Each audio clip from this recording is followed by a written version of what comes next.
Assalamualaikum geng. Okey, ni video ada customer kasih. Dia cakap kipas dia ada bunyi lah. So kita datang cek, motor dia ada masalah. So kita gantikan dia punya motor satu set lah baru.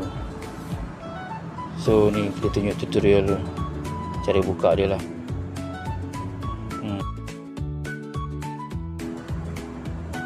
Okay, lepas tu kita buat turun lah dia punya kipas yang lama ni satu set.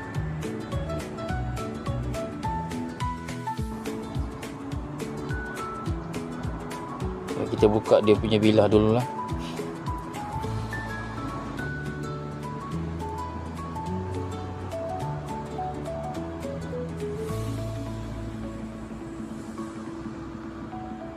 Ok, semua kita dah buat turun lah.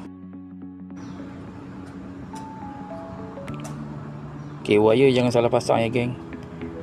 Dia neutral color putih, live dia color hitam untuk model ni gini.